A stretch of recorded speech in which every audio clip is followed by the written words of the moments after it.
Hello, how are you? We're live. It is 12:11 today in Quebec. I'm a little bit late to the live today, but that's okay.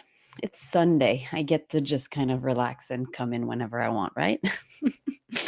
So, we're still doing one live every single day of the month of February, and we've just passed the halfway mark. Um, I'm doing a live on my English channel every other day and on my French channel every other day. And all those lives are also on Instagram because my Instagram is bilingual.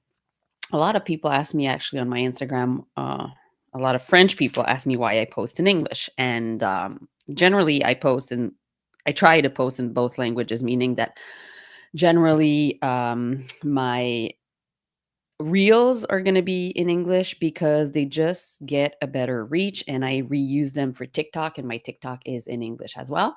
And whenever I post a story, then sometimes it'll be in French, sometimes it'll be in English, sometimes it'll be in both. And my reels, though, whenever they're English, I will put a French caption on them.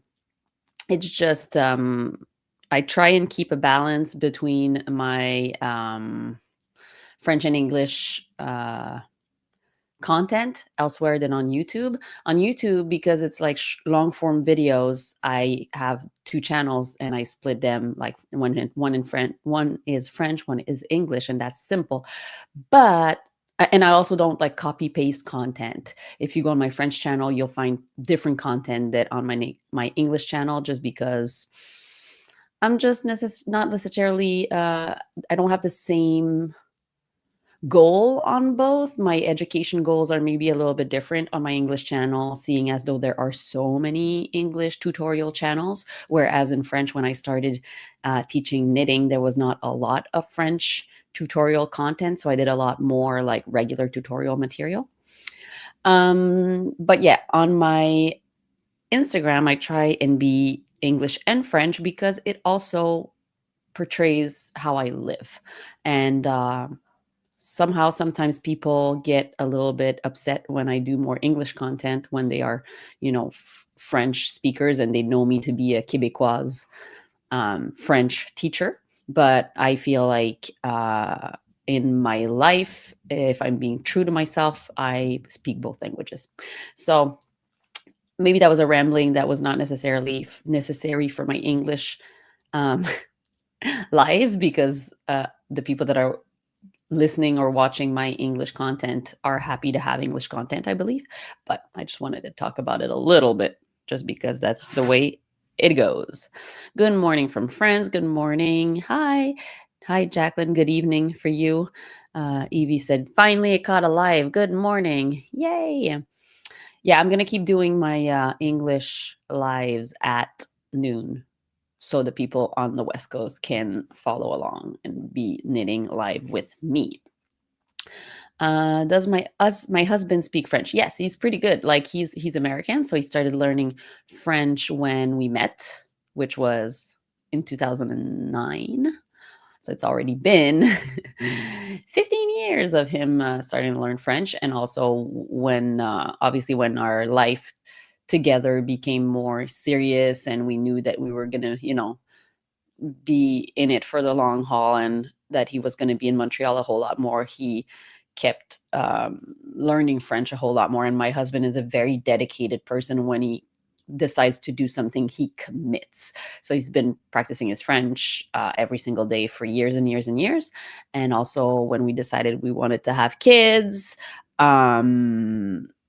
it was very obvious to him that he wanted to be able to understand his kids in both languages. Like he didn't want the kids to be able to maybe, you know, speak next to him while he wouldn't understand what they are saying, which I understand. So, and in Montreal, he does a lot of stuff. It's his job is in the finance area, and a lot of people that work at banks in Quebec do not speak English. So, if you want to be able to, you know, keep doing work with banks and other financial situation, you have to be bilingual in Montreal. that's just how it is.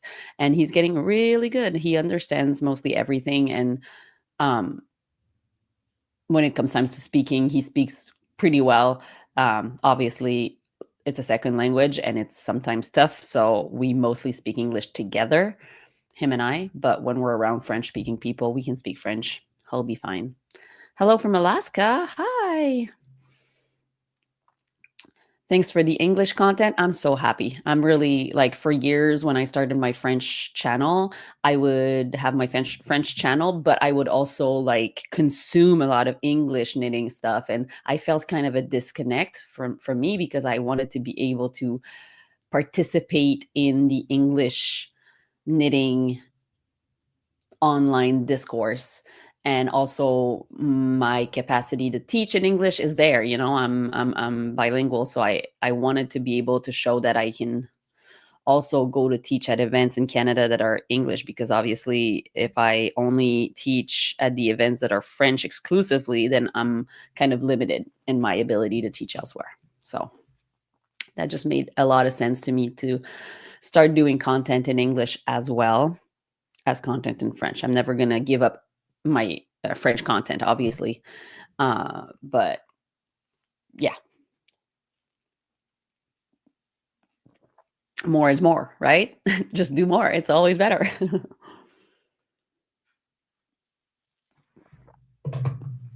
So, someone 2 days ago on my last live, I'm still knitting, by the way. I'm knitting, very much knitting, but I just didn't feel like setting up the second camera today, so I'm just knitting, and I'm gonna run out of yarn really soon for this one, so I'm gonna have to go and wind the second one, because obviously I'm not running out of yarn just yet. I still have half of the month to go, so I'm gonna go do that after this live probably, so I have some more to knit on for tomorrow and the other days.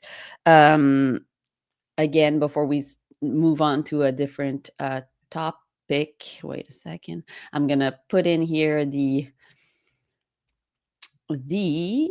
link for my fundraiser, because the reason I'm doing all these obviously is to raise funds for cancer research. It goes straight to the Canadian Cancer Society. And so if you would like to help me out in my goal, my mom, my cousin, and my aunt's goal of reaching $3,000 in funds for cancer research, this is the link where you can do so. Hello from Indiana. Hi. South Africa. Wow, very hot and humid here at the moment, so I'm not getting as much knitting done. Yeah, I mean, let's be fair. If I weren't living in a cold country, I would probably not knit nearly as much, because I wouldn't be able to wear all the gorgeous knits. And also, I really very much, I know you can knit with linen and cotton and all these fibers, but I am a wool girly. I love knitting with wool. Wool is my love language. That's what I love the most. So I would be, even though it's so weird, I hate cold, the winter. I really dislike being cold. The winter is so long here in Montreal, and I wish it was shorter. But wool is like, I could knit with wool, you know, year round. So I love wearing my woolens. I love wearing my wool sweaters and all that stuff, but I don't love the winter season per se. I'm kind of a weird animal that way, because if I could, I would live somewhere where, it doesn't go below zero, or for a few weeks only, like 2 weeks of snow and then gone. I would be really happy with that. But hello from California. I am a wool lover too. Well, that's great. So how do you manage the fact that you live in a hot climate and still love wool? Meaning, what do you knit with wool? What do you wear? Do you wear your woolens year long? Because I like, obviously wool can also be, it's not that hot when it's hot outside. It's a self-regulating, but it's still, if it's 30 degrees outside, I'm not going to wear my woolen sweater. And I'm speaking in Celsius, obviously, because I'm in Canada. We have 6 months of winter here in New England, Maine as well. Yeah, but like come up to Montreal and those winters are a little bit harsher as well. My mother-in-law is uh from New Hampshire, and she moved here to live with us. This is her second winter here, and she would tell you that she thought winter was a certain way, like that they had harsh winters in New Hampshire, but when she came here, she's like, "Holy cannoli, is it different?"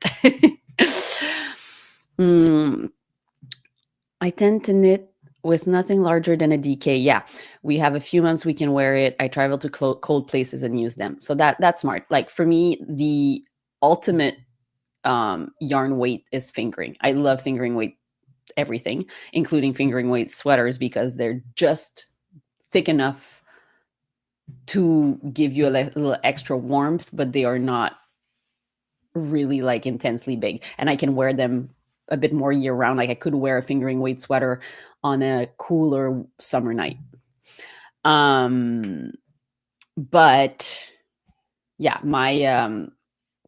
I have quite a few chunky sweaters, like bigger sweaters that I've knit over the years and recently for different purposes. And I still wear them a lot in the winter here in Quebec because, like I said, it's so cold that it makes sense to wear those big sweaters. But I would never wear those big sweaters like in May or June. I'll go back to my fingering weight or DK weight sweater. Hello, it's snowing in Europe too. Woohoo! Yesterday, people were saying that France was gray and gloomy and rainy, which I'm happy if it's snowing now because snow is so much better than cold rain.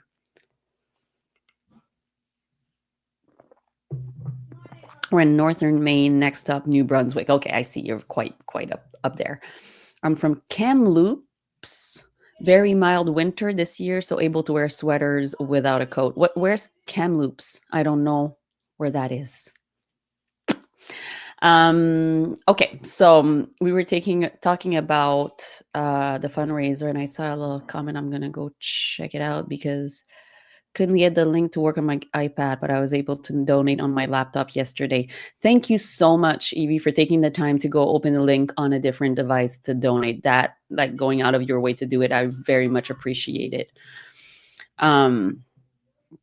Someone saying, I don't speak French, but I watch your French channel with the subtitles. I follow content, not the language. Love it. My second language is Russian, but there aren't many vlog style channels in Russian.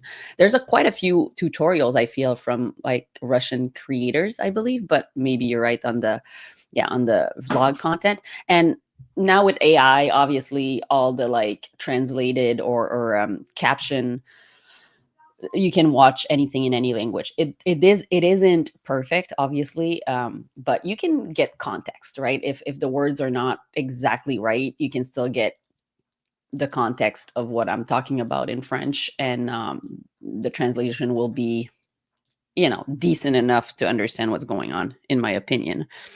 I always find it fascinating how the AI wants to like caption different words that are very like niche.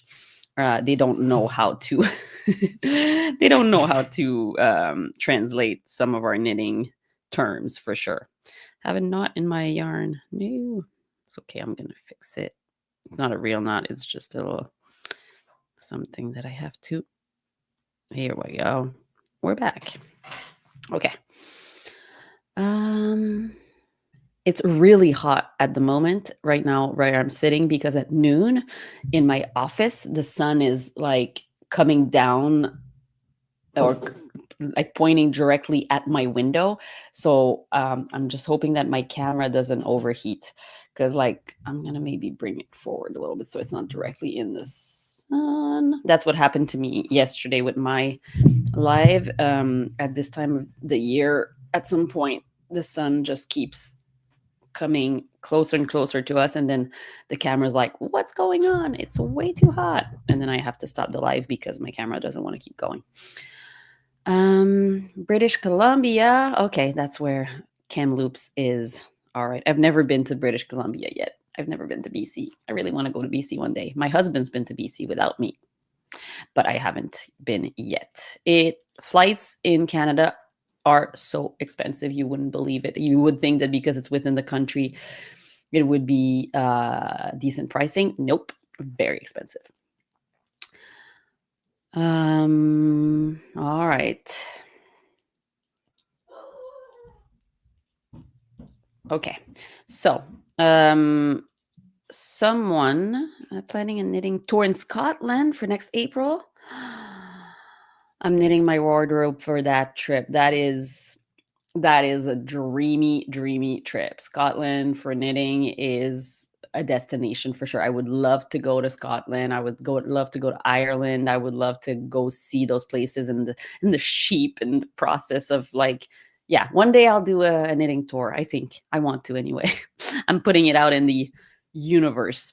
I'm putting out the information that one day I will be part of a knitting tour and teach, hopefully. Someone's saying something about breastfeeding, and I don't think those comments were meant to be in part of this live at all. And I'll put you in a timeout. Thank you very much. Goodbye. Okay. Not that I don't want to talk about breastfeeding. I breastfed my babies. I have nothing against the subject. It's just the comment itself did not have good intentions. So, All right. So yeah, the next subject was someone wanted to talk about spinning because I do spin, and they wanted to know about my spinning journey or something like that. So let's talk about it.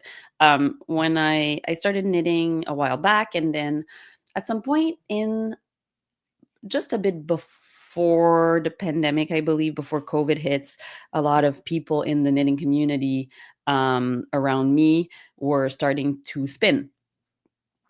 Okay, I'm just counting my stitches just a second.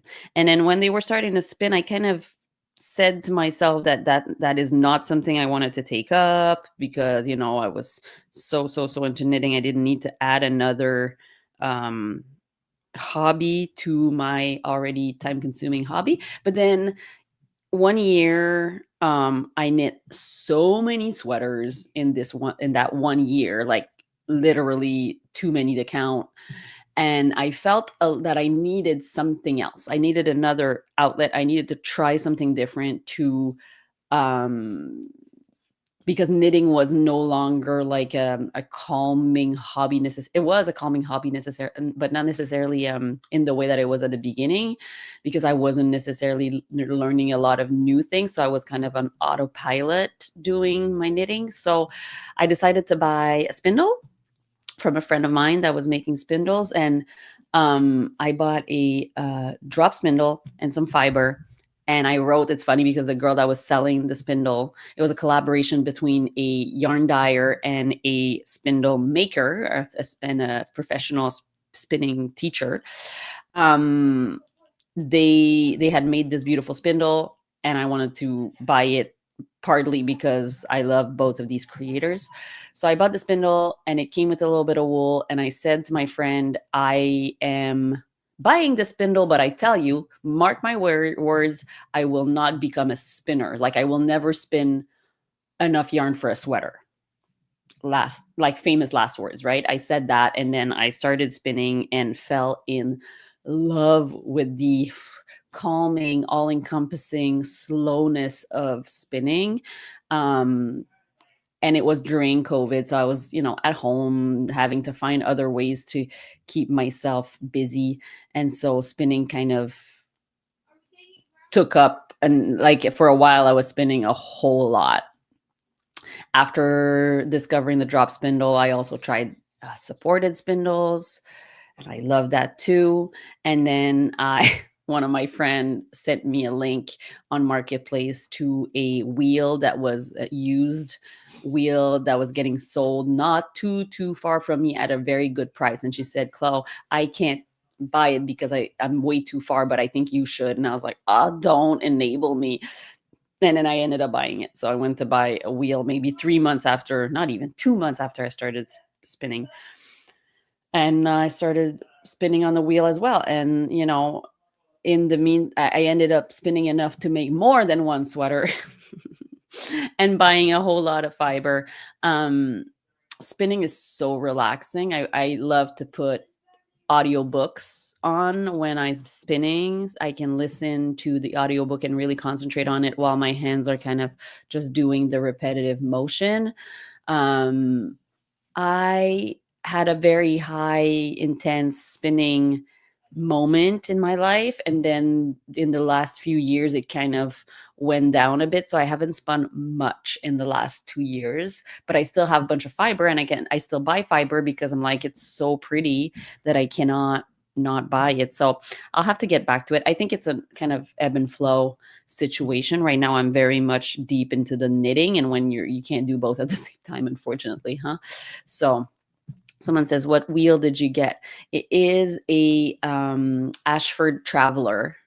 So it's a double drive, double throttle wheel that was from the 80s, I believe. The woman had it for a long time, and she got it from someone else. So it's one of those double drive Ashford classic wheels. It probably needs a little tune up. Like it's a little bit it's weird in the sense that I think some screws and stuff are kind of a little loose and makes it temperamental when I'm trying to spin differently than the way it likes to be spun at. But I'm not a professional spinner, so I don't have a lot of knowledge on wheels, and so I don't feel like I can do much finagling to try and make it better. But I do love it. I do love my wheel, and it's in my living room. It's part of the decoration of my, like, it's a wooden, beautiful, simple wheel, and so I love that it's there as a piece of decoration, but useful decoration in my living room. I heard someone say online the other day, and it made so much sense to me. She was saying, as a interior designer, she said, I think that people lost the art of having weird and interesting things as part of their decor in their house.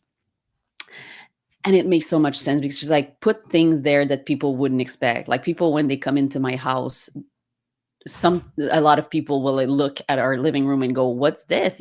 Is this the spin wool? And then, like, they get so excited. So they they really love, uh I love that it's a piece of my art and myself that is interesting visually, as well as it's a piece of conversation starter. Is it Saxony, Sleeping Beauty style, or castle? I think it's categorized as a castle, but it's not centered. So it's a little bit off centered, but it's a castle wheel, I believe. I want to one day try an old, like, they call them production wheels, and they were like mostly produced in Quebec. I'd love to try them. Those are with the really big wheel that you have, like, you threadle so slow and it just goes really fast. Would love to try that one day. Someone's asking, just returned from Oregon yesterday. There are a lot of local artisans there. I bought some yarn, independent spinners and dyers, very unique garments in my future. Yeah, that's what I love about spinning, right? You get your unique yarn that was made by your own self or by someone else, but in a very unique way, and you cannot recreate handspun yarn. It's one of a kind. It takes time, it takes love, and it's such a labor of love. And I love that when I buy fiber, I get to spin it and then knit it and then wear it, and it has this beautiful story wrapped into it. Um, Someone's asking, have you lived in Quebec all your life? Yes, I have. I was born in Quebec, not Quebec City, but Quebec, the province, and I traveled a lot with my husband before settling in Montreal. Uh, we were doing, like, a lot of traveling in Europe, spending like 3 months in Istanbul, 3 months in Barcelona, 3 months in Copenhagen, things like that. But ultimately, Quebec has always been the place where I live. And we also, when we got married and started having kids, we decided that staying here was the right decision for us, near my family and still near his family because his family is in New Hampshire. It's not that far of a drive. But being in Quebec made a lot more sense to us as a family. And I'm glad with how the world has evolved since then. I'm glad to have made that decision. My daughters have American and Quebec, American and Canadian citizenship, as does my husband. I'm the only one that's 100% Canadian, no American citizenship, because because it's a different situation to try and get an American citizenship, and I don't necessarily want it.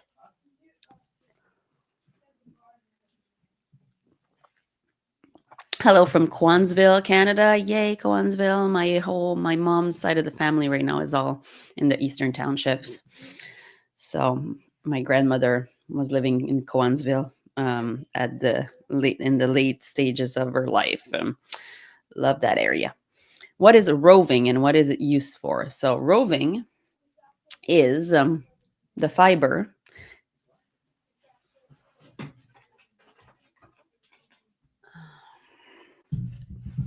Okay, so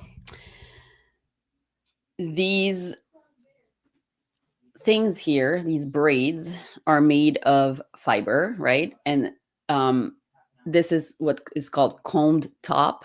So the fiber is combed all in the same direction, and it is pulled through a machine to be certain. I don't really want to undo it completely because it's so pretty, but to be like in these thicker thing like that. And I believe that the word roving technically is used for when the fiber isn't all combed in the same direction, but still in the same state. You can correct me if I'm wrong because I don't have all the knowledge of all the very precise things, but basically it is non-spun fiber. It's fiber that has not been given a twist, and usually it is a thicker piece of fiber, and it is used for spinning or felting, for using in its raw state like that. It is not used for knitting. Some yarn will be called roving yarn, and that one will be a little bit less thick, and it will usually have a slight twist, but they'll still call it roving. And the thing is that it doesn't have a lot of twist in it, and oftentimes if people knit with it, it's going to pill like crazy. So I personally don't like knitting with roving, even though it's very fashionable right now to make thick blankets or sweaters or cardigans with really thick roving yarn.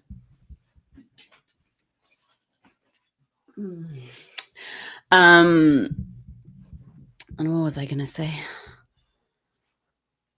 with that? I was gonna say that, yeah, some yarns that don't have a twist in it, some unspun wool is made for knitting, but those particular ones are very thin compared to roving, very thin, and they are made with a certain type of wool, though, so a certain breed that is not prone to pilling, and that is a very strong, sturdy wool. So different breeds have different fibers. Obviously, the fibers are shorter, longer, coarser, silkier, all these things.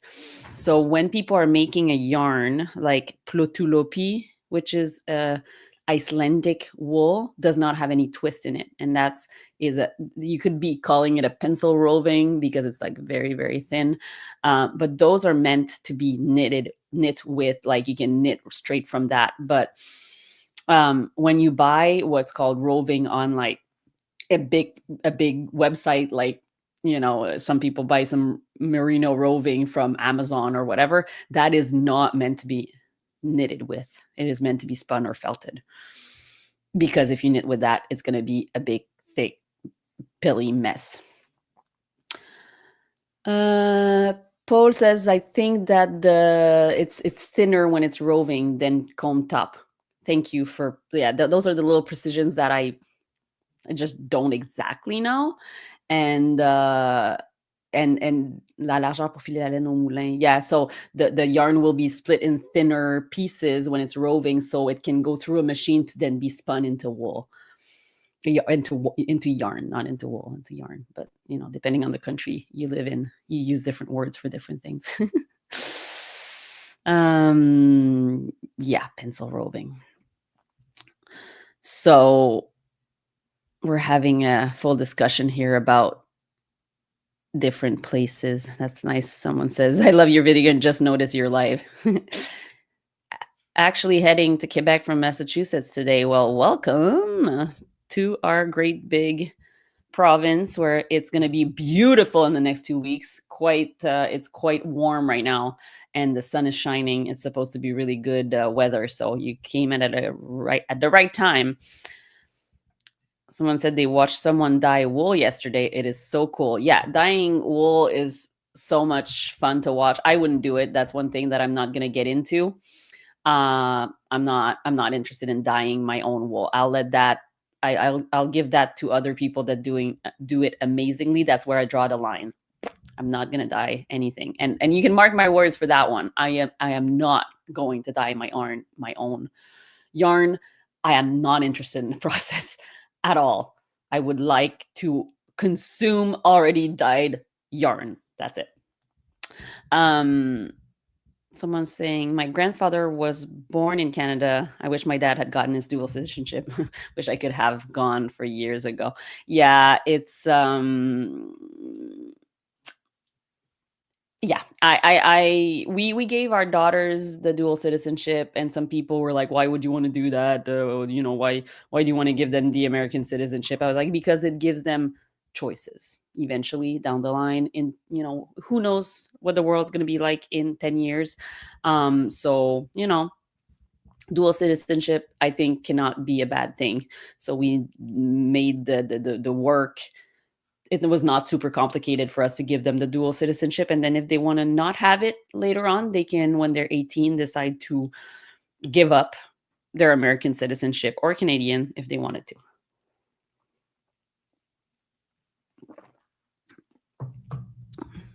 How often do you do live classes in Montreal? Not very often. I don't teach a lot of classes in person. I do classes when there are events. At events I will do workshops. Oh, there's a cat in my window, and he's looking very intensely at a squirrel.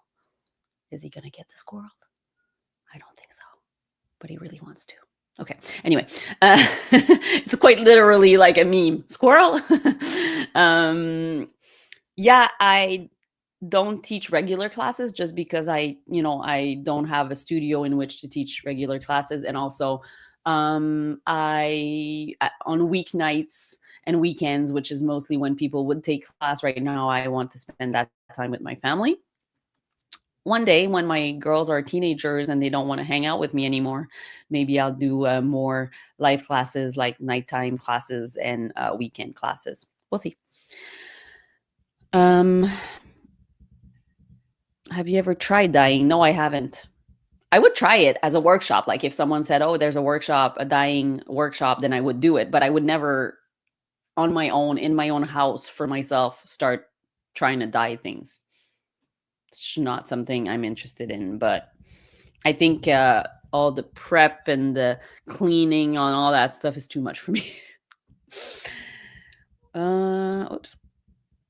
Okay. What was the first project you ever finished? A scarf. It was a basket weave type scarf where you would do like 4 or 5 stitches, knit and then purl, and then knit and purl. And then after doing a few rows of that, you switch it. So it made like a grid type of thing. It's a brown yarn I bought in New Hampshire in Nashua on straight needles. That's not the right ones. I thought those were the ones, but I don't know where they are. It's on straight needles, and then I never used the straight needles ever again after that. And it was like a bulky, woolly wool. It was really nice. Do I still have it?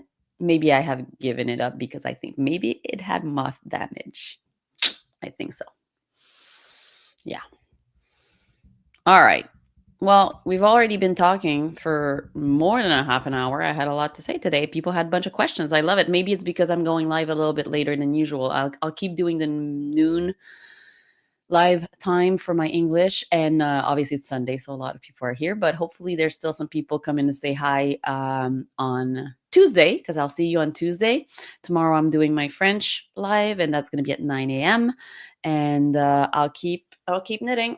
I didn't knit much today. I was talking a lot, but I'll keep going. And if you have other questions like these ones, I love it. I love answering questions. Keep them coming during the lives or in the comments. If you're watching, I'm sorry, I just saw my husband run back into the house because I think he forgot something, and now I'm not concentrated on what I'm talking about. If you're watching this not live, still comments, and I will look at the questions and hopefully answer them live the next time. So thank you for being here. It was a lot of fun to hang out with you. I will see you again in 2 days. Bye.